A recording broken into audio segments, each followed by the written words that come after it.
What's up, everybody, and welcome to Now Available, the internet's only streaming service podcast right here, wherever you get your podcasts.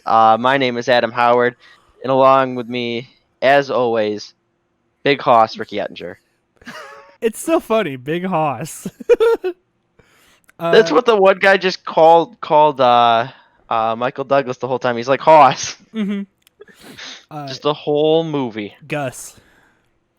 What? Yep. Yeah, whatever his name is. I only know Michael Douglas's character's name, but he's just gonna be Michael Douglas. No, I know two characters' names. Him and I know him and the girl. Roxy. Oh, No, Roxy. I don't even know her. It's Catherine. Oh, right, Gee yeah. Louise, did you even watch the movie, bro? I watched it about an hour ago. Yeah, I finished it about an hour ago. Yep. All right, so you wanna explain yourself to the people as to why your Discord crashed? I have no idea why my Discord crashed. I think it might have something to do with this, but we shall see. Nice, hell yeah. It might be because of this. Oh God. What is this gonna be?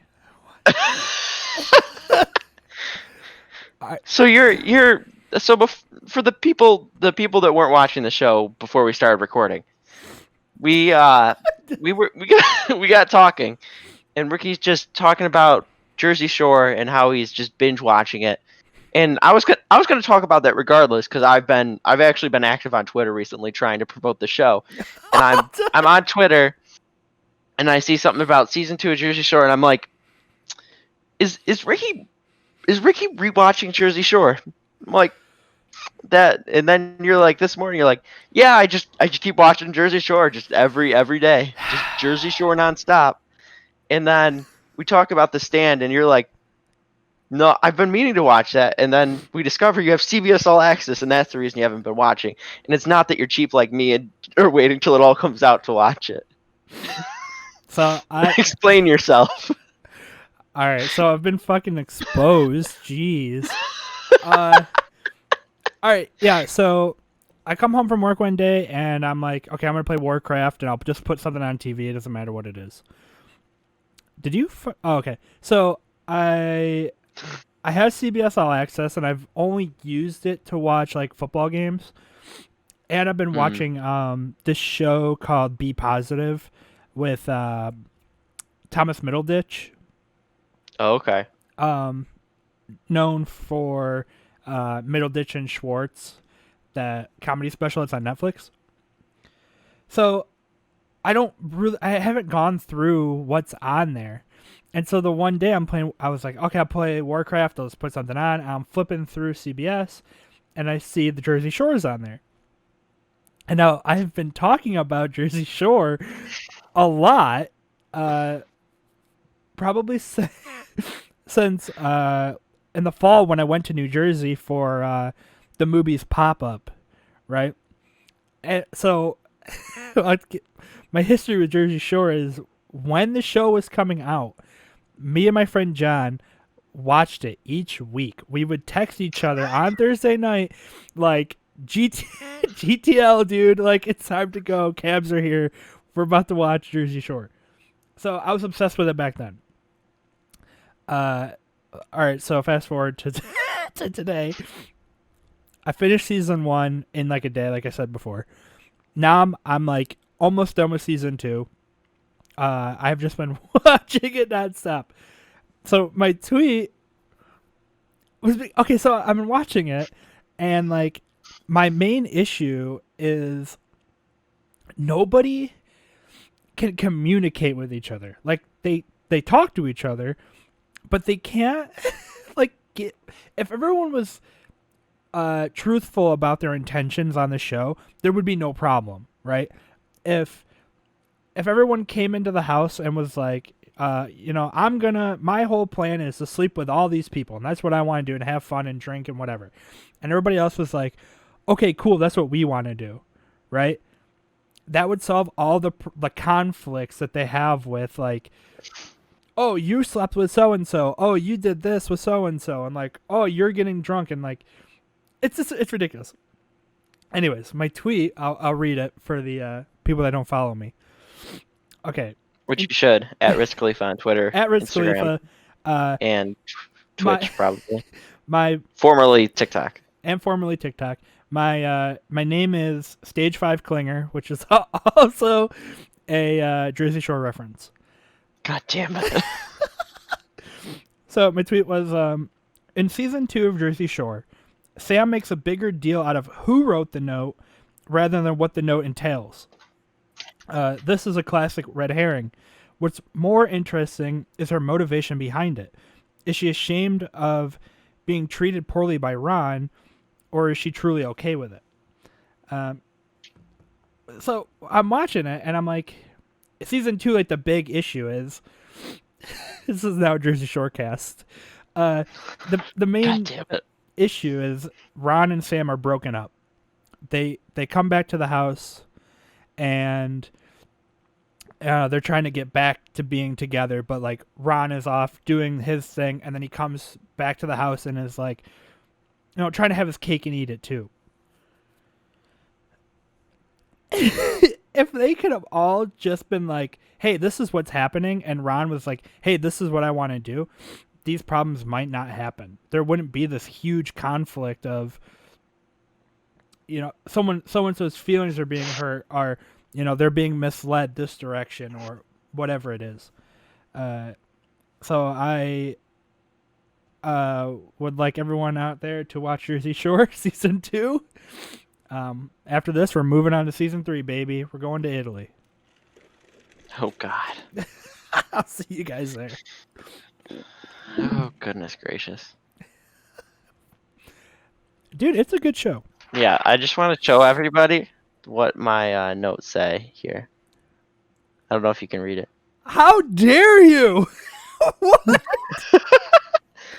How did you know? How did you know? I didn't think I'd be offended as I would have been this morning, but here we are now. That's unbelievable. I did not know you wrote that. I can't believe you wrote that. It said, it was typed out, and it said that I talk about Jersey Shore tweet. It said, ask Ricky about his Jersey Shore tweets. Holy shit. Oh my God. Last week, my intro notes included Ricky anecdote. That's what they said. That's it. Ricky anecdote. Because I knew there's gonna be something about coffee, something about something else. Mm-hmm. I can't believe it. You're like a mind reader. That's fucking crazy. I'm not a mind reader. I just read Twitter. Read my Twitter specifically. Well, if you go to the Star Room Studios Twitter account, which I post most of the updates for our show on, because I don't use Twitter for any other reason. Mm-hmm. I follow like 3 accounts, and one of them is yours. That's what's up, dude. You got to get on the Twitter game. Dude, I got to get better. I have a Twitter account somewhere, and I just have to log back into it. And tweet random stuff out. And then you can harass me on the show about it. There we go. Yeah. So the goal for next week is you have a Twitter, or you use your Twitter and you make a controversial tweet that I get to bring up. Oh, I had a controversial movie opinion that I can't remember now that I was going to say. I don't remember it at all. No. When I think of it, I'll post it on Twitter, and then you can harass me about it. All right. We're looking forward to it. Mm-hmm. Also looking forward to season 3 Jersey Shore. God damn it. Cabs are here. GTL. Fist pump. Ron, stop. Are you also gonna watch the scene from the Three Stooges remake they did where the Three Stooges were on Jersey Shore? What? The Three Stooges are on Jersey Shore? In the Three Stooges movie, they were on Jersey Shore. There's a clip of it. Holy shit! Oh, the new Three Stooges. Yeah, all the old ones have died, unfortunately. Will Sasso is in the new one, right? I think so. There's a bunch of they're actually pretty well known actors that play the Three Stooges. Well, not well known, but they're they're familiar faces. What happened to Will Sasso?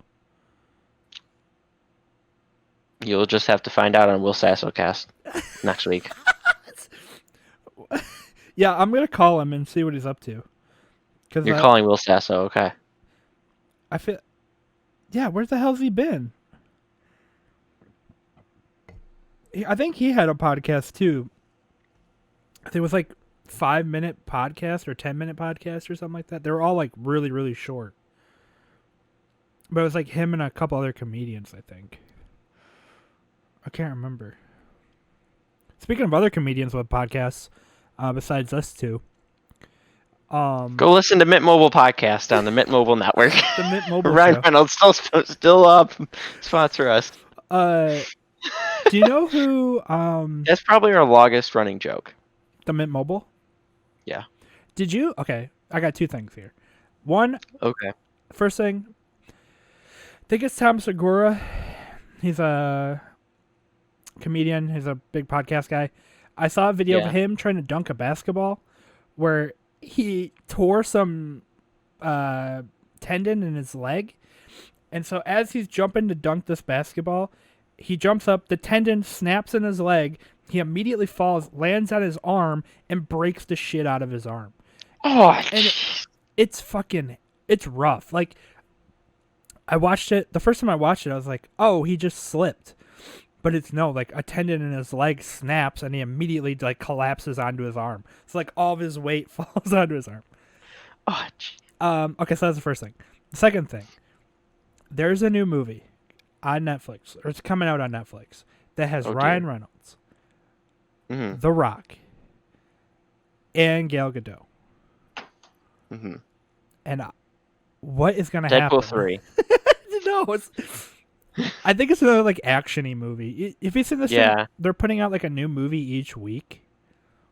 Netflix is? Uh-huh. Every week they put out I haven't a seen new that. movie. But that makes sense because, like, all the streaming services, like, I've seen are, like, buying up, like, Oscar contenders and, like, releasing them.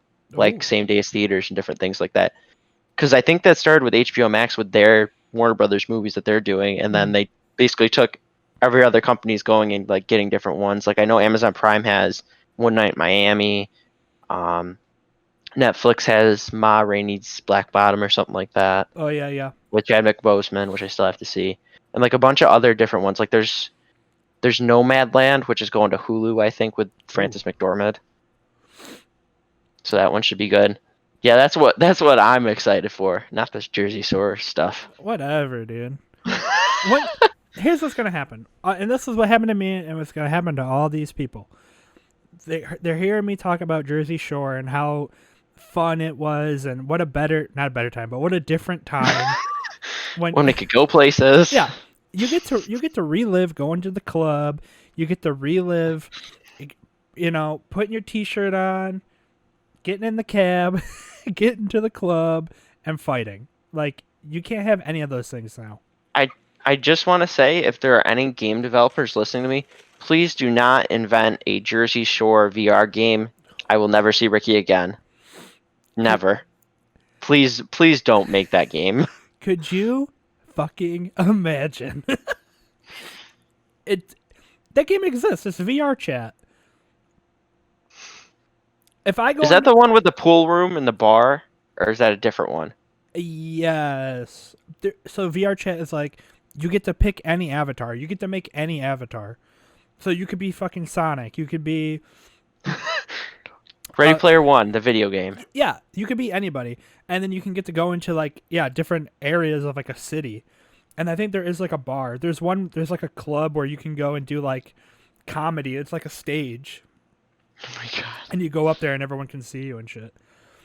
But yeah, all I need is photorealistic avatar of of Mike the Situation, and then I can be. God damn it.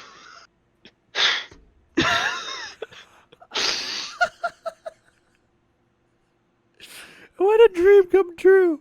Are you kidding me? What an absolute dream come true. This would be the end of the podcast if that happened. Yeah, you'd still do the podcast. You just have your VR goggles on the whole time. Oh, it'd be awesome. Oh, it'd be so cool. I can't wait. All right. What Well, have we done? yeah. Okay. So, Jersey Shore chat is next week. So this week we got to talk about Basic Instinct. Okay, Basic Instinct. We watch this on Netflix. So if you haven't watched it yet, go watch it on Netflix. Come back, listen to it. Comment to us on Instagram, Twitter, wherever else you might want to comment to us. Maybe we'll read your tweets if we get any. Um, Basic Instinct. Just want to preface this. Basic Instinct, cool name for a movie. Yeah. Really cool name for a movie. It's directed by Paul Verhoeven, released on March 18th, 1992.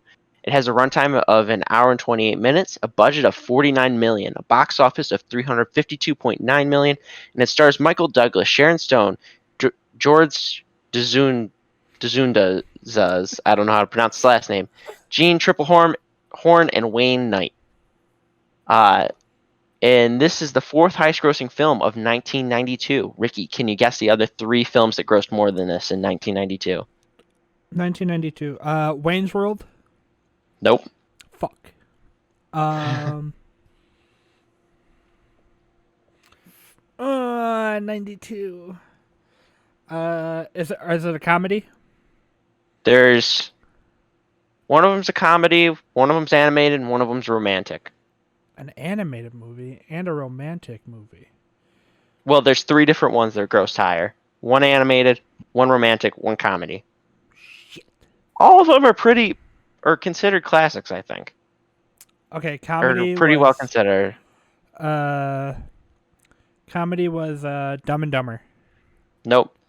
Give you a hint on the comedy. It was a sequel. Damn it. It was a sequel. Wayne's World 2. Nope. Damn it. Okay, animated movie was a Disney movie. It's probably going to be Lion King? Nope. Damn it. I got nothing. I'm out. So, it was the fourth highest grossing movie of 1992 behind Disney's Aladdin, Fuck. The Bodyguard, and Home Alone 2 Lost in New York. No way, dude. That's a pretty great year for films. Not even gonna lie. You said it came out March 18th? Yep. That was 1 month after my birthday. There you go. Just as old as me. Mm-hmm. Wow.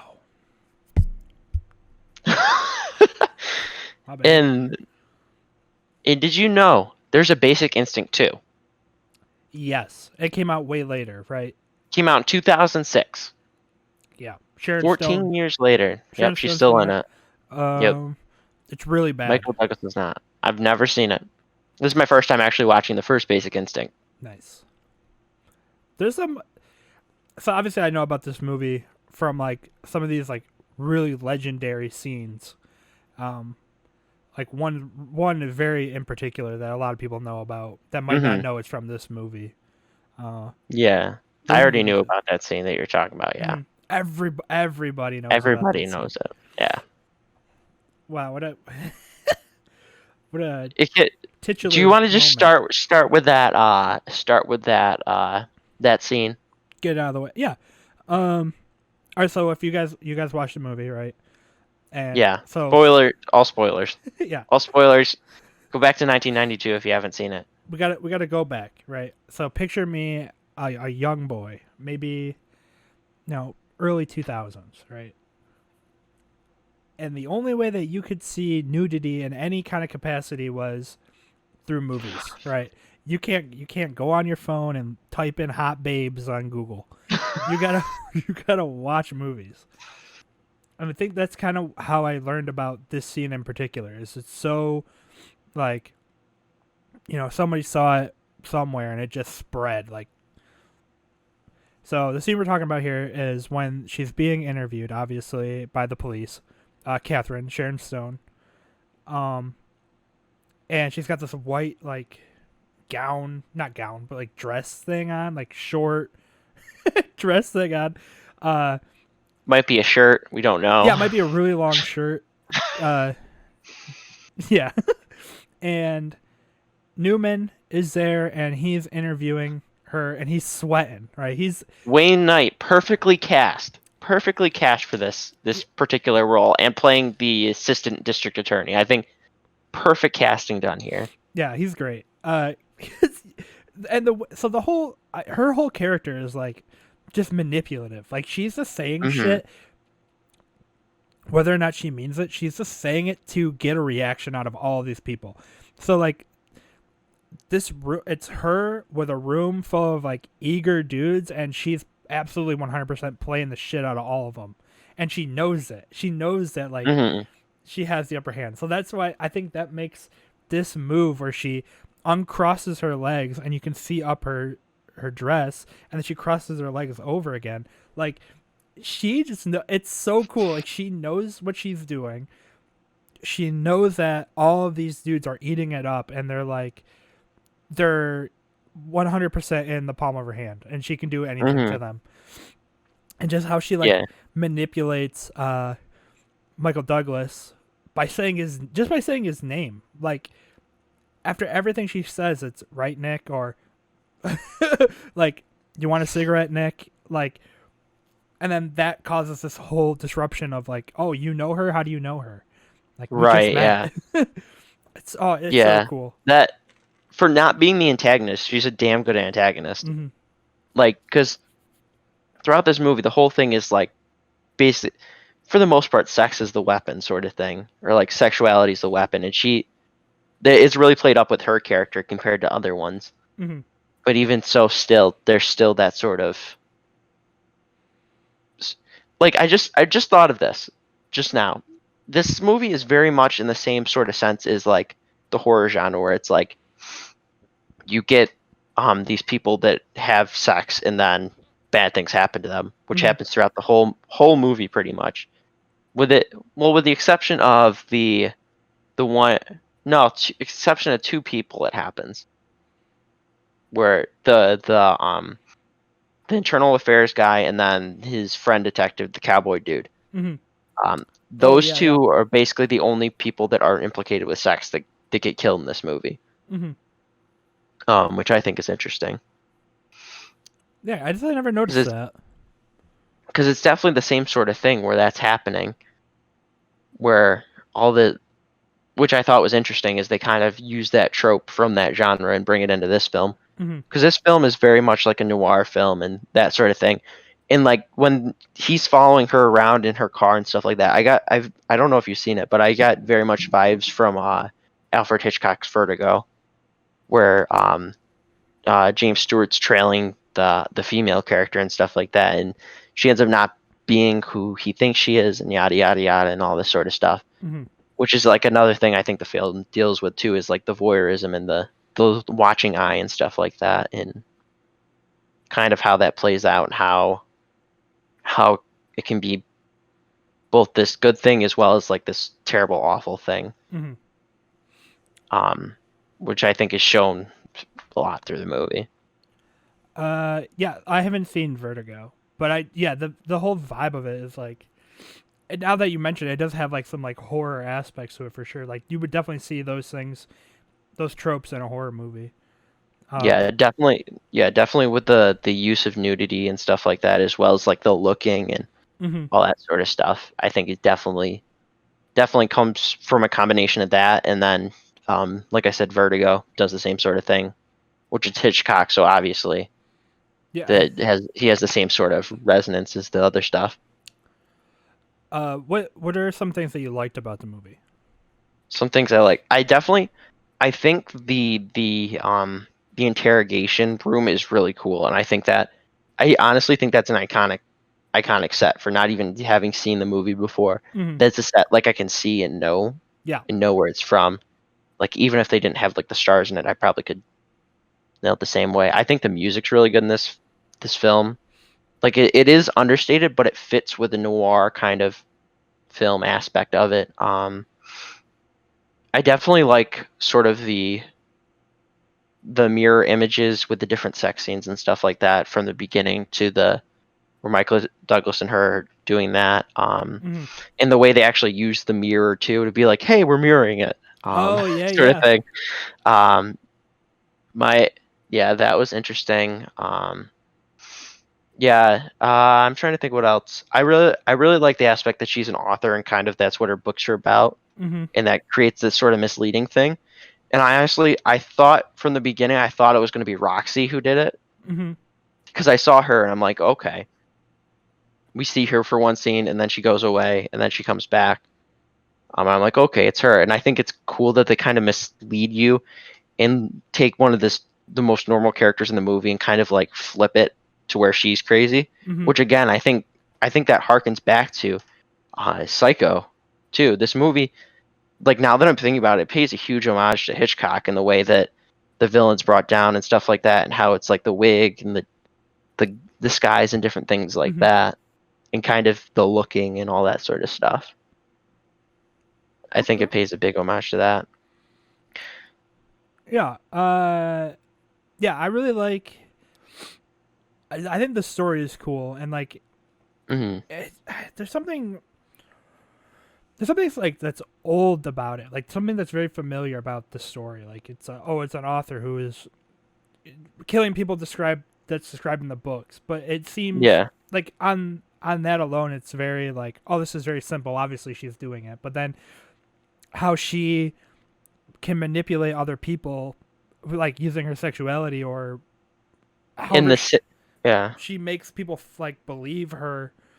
and even the psychiatrist, the other one, does that too to Michael Douglas. So they're both playing him Mm-hmm. in the same sort of way and they have the same sort of background, which I think is cool. That kind of mirror image and that sort of thing, and the Uh, duality almost. uh Yeah, so I really like that. I think that's really something that's got such a solid feeling to it. Like, that's maybe it's just like a good story. I also really like the practical effects of it. Obviously, so it's from '92. It's almost Right. fucking 30 years old. But so it wouldn't make sense to do like CG stuff, but we're so used to seeing that now. Like it's cool to go back and see like, like a well done practical effect. It was so the first one's so brutal. Yeah. Oh yeah. I was It's like, so brutal. Um. Yeah, that opening like sex scene where she kills him. but So fucking brutal. and the funny thing is, I was watching the scene and before he even gets killed, I'm like, this sounds painful. It sounds like he's in pain.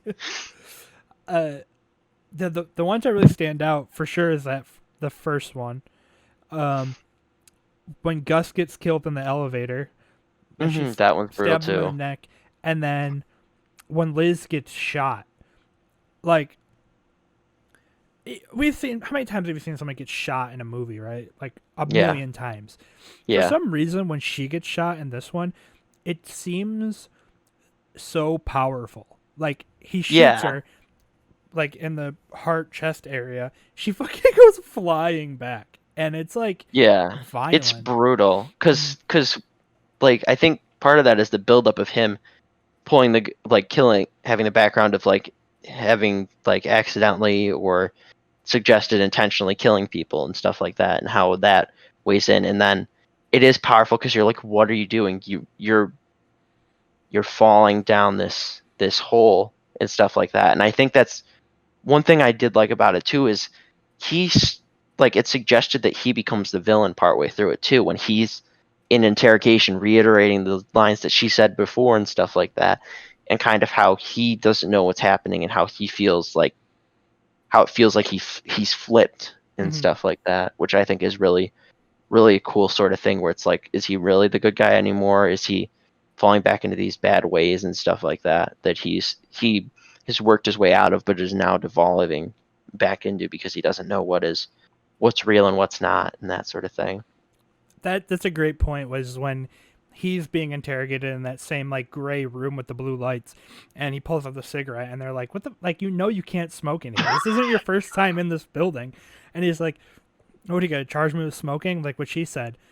And we're just like, Mhm. what the fuck ever, dude. And then Like, he says something again too that she says. I forget what exactly it is, but yeah, he reiterates it, and it's interesting to see that. yeah, it is cool because in the beginning, yeah, his intentions are like we gotta find the killer or whatever. But then once he meets Catherine, he does like switch. He makes that switch, and it's very gradual, but so I don't. It's so cool to see how she manipulates. Like that character is so well like written and portrayed. Like I don't. It's 'cause Yeah, she there's doesn't feel like the bad guy. yeah, it definitely doesn't feel like she's the bad guy, but there's like in the movie I noticed there's a lot of like duality and stuff like that to a lot of the characters and stuff like that. How they're like how they showed like the good and the bad sides and stuff like that, and how even through scenes they reiterate like the same sort of kind of images and whatnot is really cool. Like with the sex scenes and stuff like that. And then how they the one thing I didn't like about them reiterating it was the last time they go to the sex scene and like, is she really the killer? Hmm. And then it's like, is she really the killer again? And then it's like, oh, is she actually trying to kill him? Because there's the ice pick under the bed. Uh huh. And that's one thing I definitely wanted to ask you about is do you think she was intending to kill him in bed? Where she's like, I hate Rugrats. Yeah. Uh. Yeah. That's. They really do make it because from the very first sex scene you see her, and she's like arched back when she grabs the ice pick, and then yeah, every sex scene after that they show her doing that exact same motion where she Hmm. arches back like she's gonna grab it, and then that last one, yeah, they do it a couple times, and it's not until she's laying on her side that you see the actual, that she got her way. She did what she was trying to do. Hmm. I don't. It's hard because she's like throughout the whole time you can clearly tell that she's using him and manipulating him. Right. And so are you to believe that what she says is truthful? So like she was talking about that one dude and how she just liked having sex with him or whatever. Is uh Michael Douglas Nick, is he the new version of that? Hmm. I like to imagine that she was gonna kill him, but then she had second thoughts about it and then she doesn't. I I think my interpretation of that ending is because throughout the whole movie we see like this master manipulator sort of thing, which I forget what like the scene in the cop car when they're taking her in for the first interrogation and stuff like that, Mm-hmm. where they're having this discussion about writing, how it makes it easy to lie and that sort of stuff, and all that sort of manipulation stuff. And I think for the most part, I think for the most part, with the lying and manipulation and stuff like that, I think for the most part it's an act, and I think that's carried out throughout even the ice pick being there, where it's the scene where um, where the ice pick's there and stuff like that, and I think it's her just playing her main character in the book, and going through the different situations, and that the ice pick's there, so when she reaches over, she thinks about what she'll feel as the character in the book reaching for the ice pick to go and actually kill him. But instead of killing him, she goes back and almost uses it as a metaphor for like love love making. Where to these psychopaths that's what it's like, is it's like that, like making love and stuff like that. But in the book it's, or for the killer it's killing, and for her it's sex and that sort of thing, and that's her vice. Okay. That's kind of what I gathered. Uh-huh. But I honestly think it could have gone either way. But it just so it annoyed me at the end where it's like, cut, music swell, cut, music swell, and I'm like, oh Yeah. my god, I'm like, we know she didn't kill all those people, and Yeah. then it's like, but did she? Because we need a sequel. Was she really a killer? We need that sequel 14 years later. Really try to Yeah. capitalize on a movie 14 years later. No, it's Welcome to the 2000s. for real. Uh, Honestly, I really like everything about this movie. There's just one scene in particular that I don't care for, and if it was cut out of the movie, wouldn't. I don't think it does anything other than make Michael Douglas look like a shitty character. I think I know what you're saying. You're gonna Yeah, say. so it's the scene where he goes home with uh Beth or Lisa. Hmm. What the fuck's her name? It's Beth. It's yeah, that's her fake name that she comes up Yeah, with. because Yeah, Lisa's her other name.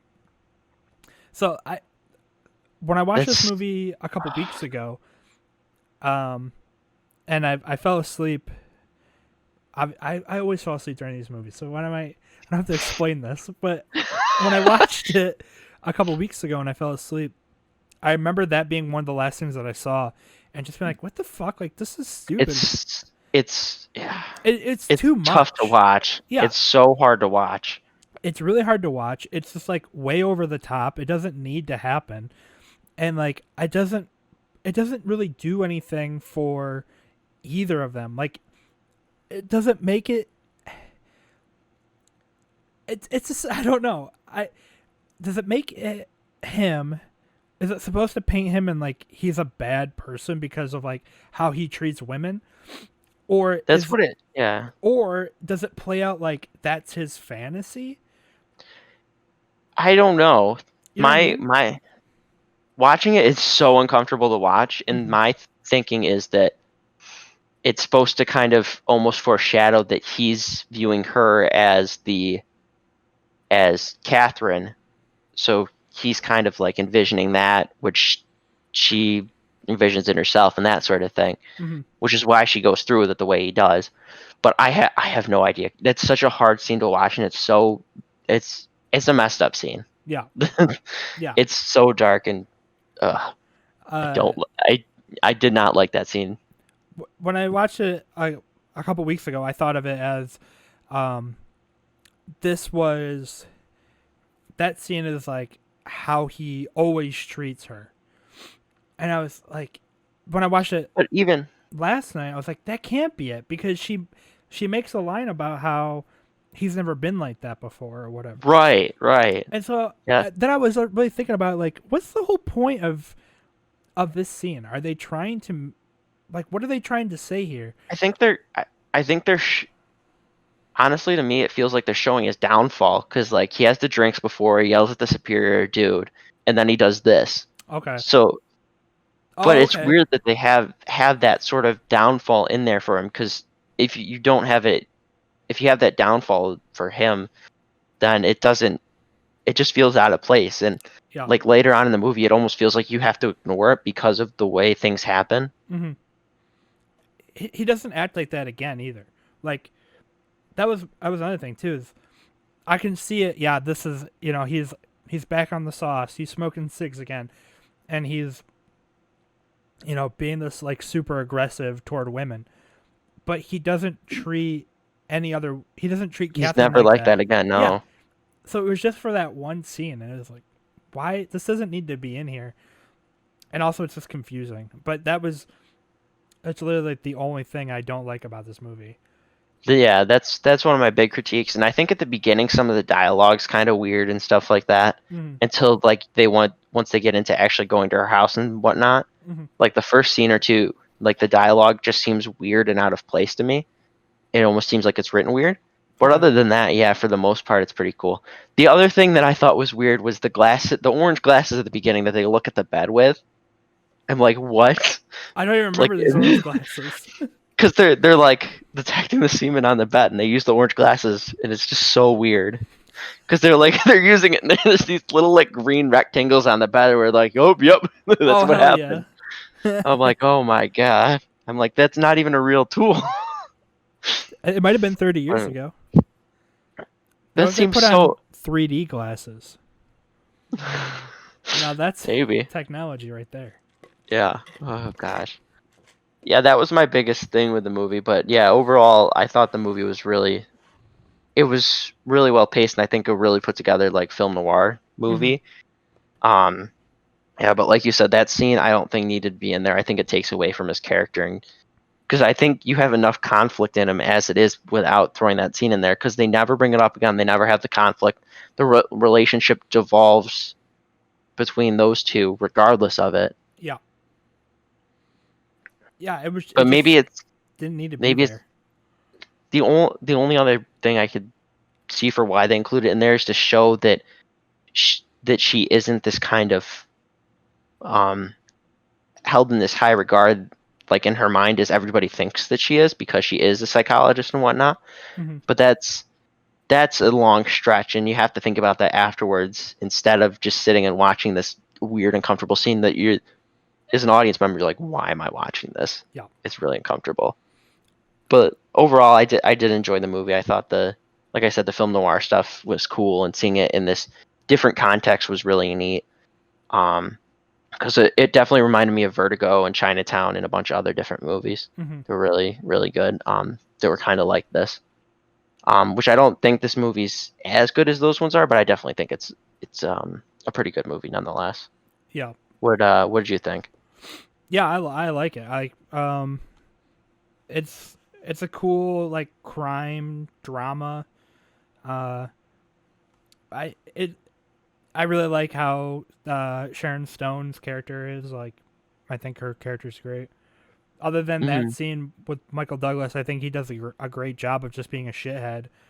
Like Yeah. he's likable in the beginning, but you could tell that he's got issues, and then as time goes on, those all come to light just because he's easily manipulated. Um, yeah, and like I said Hmm. before, like the practical stuff about it, I really enjoy. Uh, yeah, I think it's a cool movie. It's a good movie. Yeah. So that brings us now to our rankings. So for the uninitiated who haven't listened to the show before, each and every week we go through and we rank our different the movies on three different categories. If I can actually pull up the graphic, we'll have no problem. But instead, I've got the One Picture Mocking Ricky. So let's get this pulled up. We'll start with Netflix. We'll see where this ranks in our echelon of Netflix movies. So So far, yeah, I didn't ask. Is what was this that? gonna be okay? So So it's far, all of them. Netflix is The Runner and Taxi Driver. Where do you think this ranks on the list? I enjoyed this one the most. I have to put it number one. Number one.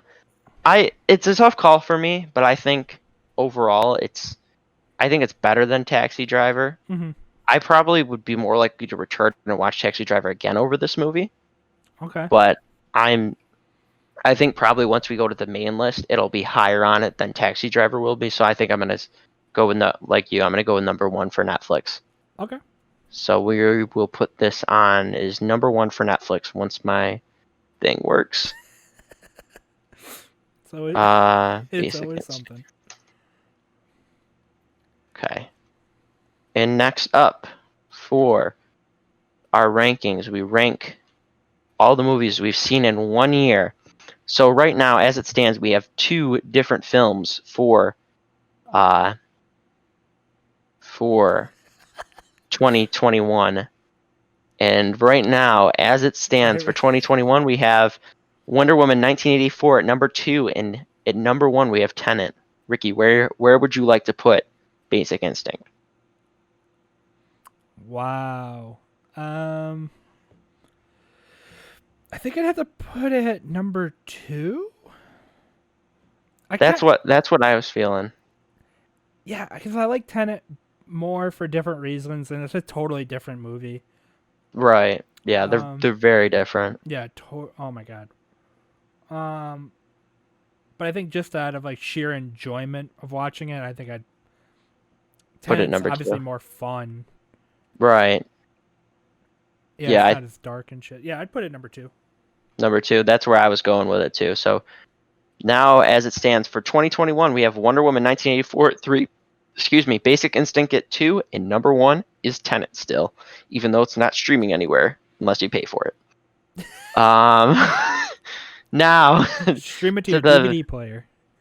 right now for our final ranking, we go through each and every movie we've seen on this show, and we go through and rank it amongst the other ones. God. So as it stands right now, number 12, Catherine Upside Down. Number 11, The Runner. Number 10, Conan 2011. I don't know why it says 2001. Number 9, White Mile. Number 8, Taxi Driver. Number 7, Prince of Persia. Number 6, Scoob. Number 5, Wonder Woman 1984. Number 4, Labyrinth. Number 3, Haunted Mansion. Number 2, Clue. And number 1, Tenet. Ricky, where are you feeling that Basic Instinct should fall on this list? So when you said White Mile, I imagined 8 Mile. uh, 8 Mile would probably be a little bit higher on that list. yeah. I would put this one at number three, above Number Haunted Mansion. 3, above Haunted Mansion. Yeah. So Ooh. Because Ooh. so here's what happened to me. I'm going through. I have Pluto TV on my TV. I think I might have mentioned this. Okay. It has like free I channels. don't think so, but Oh, Pluto TV is fucking cool. So it's just like free live channels, and there's like a couple of movie ones, and they play like shitty B horror movies, and some of them play like newer movies, whatever. I turned it on one night, just turned my TV on to the Pluto thing, and it was on one of the movie channels, and I caught the very ending of Clue, and I was like, God damn it! I wish I would have caught the beginning. I turned it on right as that dude goes, "I'm gonna have sex with my wife." oh man. Yep, right at the end. And I was like, oh, I wish I would turn this on a little bit sooner. Yeah. But I would put it at number 3. Number 3. Yeah. What are you thinking? I don't know, because originally I was thinking number 5, and now you said 3, and now I don't know what to believe. Because I don't know. I don't know if I think it's better than Labyrinth or not. Now I'm thinking it probably is better than Labyrinth, but then the question is it better than Haunted Mansion, or is it just better than Labyrinth? If we look, what does the Venn diagram look like of Haunted Mansion and Basic Instinct? These two movies could not be further apart. Like, I mean, the opening credits involve a death. The one dude's hanging from the ceiling in whatever you call it, Haunted Mansion. Yeah, I think Haunted Mansion for me is very like seasonal. Like, can I throw on Haunted Mansion in the middle of the summertime? I mean, I could, but is it going to have the same effect if I put it on, during Halloween? Right. I think. Oh, that's tough. I don't know. I don't know what I'm thinking. Some of them, dude. Some of them are real tough. Yeah, there was like a stint I feel like where it was, oh, this one is so much better than the last one we watched. It has Yeah. to be Now one. it's getting closer. Oh. Haunted Mansion is just so much more fun than Basic Instinct is. Mm-hmm. So that's what's catching me is. Plus, I feel like I'd watch Haunted Mansion again before I'd watch Basic Instinct, which is the troubling part. So I know it's really hard to base it on. Like, what is our base to rank these? Because I think I mentioned before, like a while ago, whereas which movie am I more likely to watch again? Yeah. Or which one is more fun, or whatever, or a better story, or there's too many things to choose. Well, you know what? I'll do it. I'll do it. I'll put it at number 3. Number 3. I'll put it at number 3.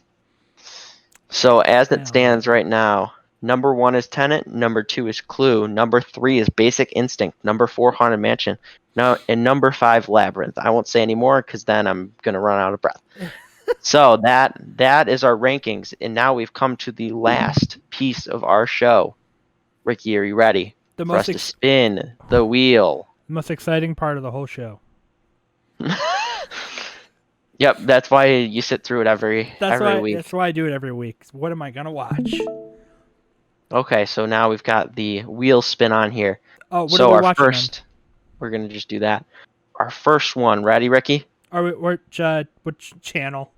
We're going next. Next is Hulu. Next we've got Hulu. All right. So on Hulu, we've got Loose. It says Netflix up there. Yeah, it should be all set to Hulu though, because on top it's on Hulu, so it should be right. Hopefully. All right. Causing problems when I don't need to. Go ahead. So we're just gonna make sure that you're right. So we're gonna search Loose. Yeah, I've never even heard of this one. Also, I don't really go on. Yeah, it's on Hulu. Okay, perfect. A star athlete and top student, Loose's idealized image is challenged by one of his teachers when his unsettling views something. Got Octavia Spencer in it, and that looks like what's his face? I can't remember his name. Oh, that does look like what's his face. From Incredible Hulk and Reservoir Dogs. Oh, Tim Roth. Tim Roth, yes. Thank you, Ricky. Mhm. Now our second spin. Nope, spin it again. It was a documentary. Yeah. Ghost Stories. What is this? Devotes his life to What? exposing phony, psychics, and fraudulent supernatural shenanigans. The skepticism soon gets put to the test. I'm guessing that's what it says. I'm gonna write these down so we Yeah. know. Loose in Ghost Stories. What year is that? 2007. 2017. Okay. Okay. I am a big fan of ghosts and ghost related things. Okay, let's see what else we end up. Yes, I got. Please be something good. Odd Thomas. Dude, Odd Thomas is actually a really cool movie. I've never seen it. In California, a deserted town, Shorter cook with clairvoyant abilities encounters a mysterious man with a link to dark. That's just what it says. Link to dark. Wait, is that Henry Cavill? No, it's not Henry Cavill. It looked like him for a second. No, but that dude's in a bunch of other stuff. I watched that movie forever ago. I think I might have rented it, like when you could rent it. So back in 2013. Yeah. But I remember enjoying it. So I'm down for. Okay, my picks are Odd Thomas or Ghost Stories. I feel like we should do Odd Thomas. I feel that looks like a now available movie.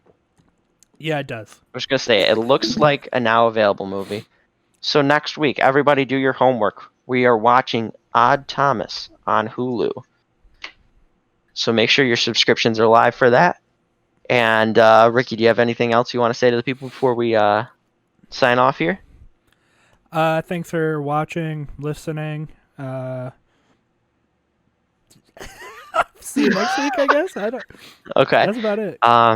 Yeah, just everybody make sure you like, subscribe, share, let everybody know about our podcast, and help our audience grow. As always, you can comment to us any of your thoughts or feelings about any movie that we have reviewed or are going to review. You can do that for me at Howard AK88 on Instagram and Twitter.